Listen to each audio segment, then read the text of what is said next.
Ladies and gentlemen, it gives me great pleasure to introduce Consul General of the State of Israel of New York, the Honorable Ido Aharoni.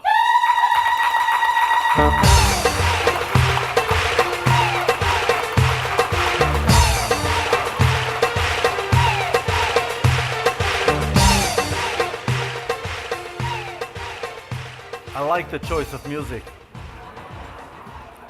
Someone was briefed about the fact my mother came from Yemen.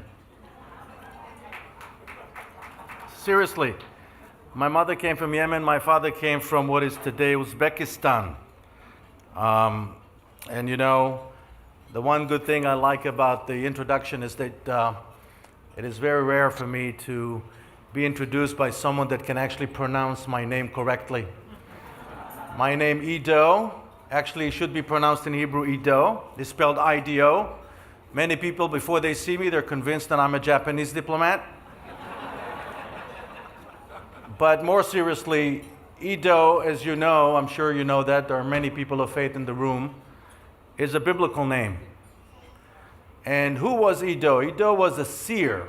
He's mentioned in the Bible 3 times, once as a prophet and twice as a seer. And you ask, what is the difference between a prophet and a seer? Question I asked my dad who named me, and he told me, well, this is the difference. A seer is an unsuccessful prophet. So when it comes to taking my word, you know, if I make any predictions, I want you to remember that. You know, the organizers of this event had no idea that only 2 days, 2 nights before this date, the world would sign an agreement that would grant the most dangerous nation on earth the right to enrich uranium and create the most dangerous weapon on earth. And we just saw on the screen what could happen when you deal with dangerous materials.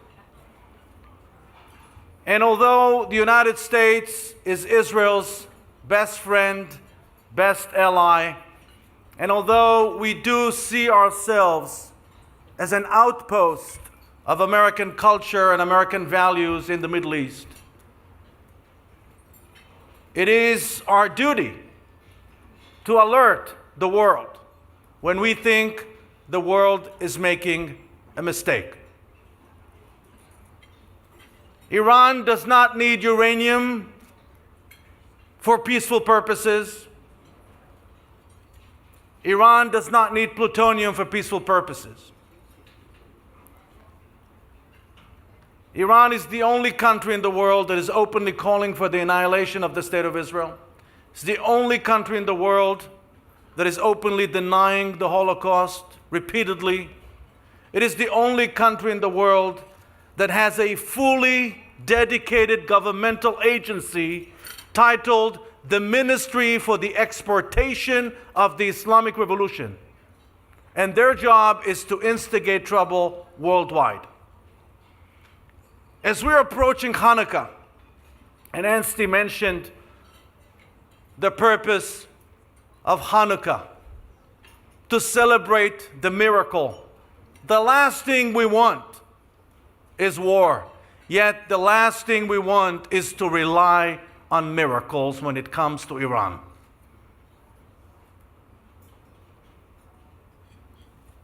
Hanukkah has another meaning, highly appropriate for tonight. Hanukkah is not only the festival of lights, it's not only a celebration of the miracle, but it is also a living testimony to the tremendous burden given to us as a people by the Almighty, and that is to serve as a light unto the nations. And I cannot think of too many organizations or entities out there that make my heart more proud than Chabad's initiative to give life to the children of Chernobyl. It's the ultimate expression of light unto the nation. So I'm here representing the State of Israel. It's true, it's the first time I'm speaking here at this event, but I attended this event years before. But it gives me great pleasure to not only be here as the State of Israel's representative, but also to do something we, the Israelis, are not known for doing, and that is to simply say thank you. Say thank you to each and every one of you for your support of this great organization, for what you stand for your spirit. We are indebted. I'm also honored to be here at the presence of, and I know there are 5 honorees, but since I was indirectly involved with the visit of Liev Schreiber and his wife Naomi Watts in Israel with the JNF several years ago, I believe it was 4.5, 5 years ago, I just wanted you to know that as we were struggling with the problem, I don't know how many of you realize that, but once Israel pulled out of Gaza unilaterally, something that you would have thought that the Palestinians would grab the opportunity and turn Gaza into an oasis, turn Gaza into the Singapore of the Middle East. But what actually happened in reality is that they used Gaza as a launching pad for repeated attacks against Israelis. 12,000 rockets in 7 years on Israel's southern region, totally paralyzed.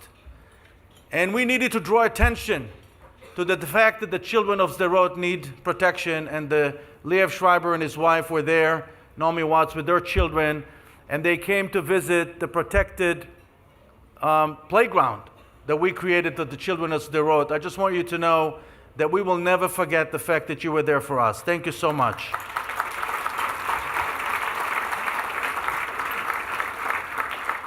I believe it was September of 1994 when I got a call. I was based in Los Angeles as Israel's consul for media and public affairs, and I received a call from this rabbi that I just met shortly before that, who was inviting me to a dedication of a Sefer Torah, of a Torah scroll, in a little-known synagogue off of Beverly Boulevard in Los Angeles.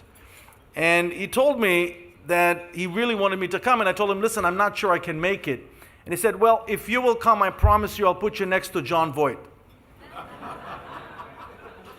I said, John Voight, how did you know I studied film? How did you know Midnight Cowboy is my favorite movie?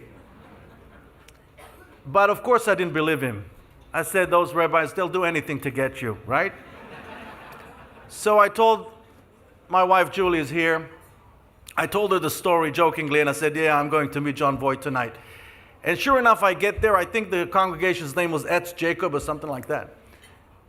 And sure enough, late night, John Voight shows up. And he stands there, and they're making an introduction, and then an old lady walks to him. She grabs his arm, and she says to him, hey, did anybody told you that you look like John Voight? And he told her, yeah, I get that a lot. But then he told me the amazing story of his special connection with the Jewish people and the State of Israel. And I have to tell you, John Voight is one of a kind. He's always been there for us. You see him on television, you see him in conferences. Since then, I've met him many, many times.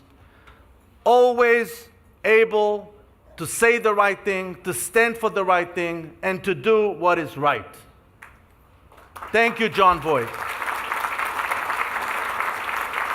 Thank you for your long-standing friendship. Thank you for caring so much about the children of Israel.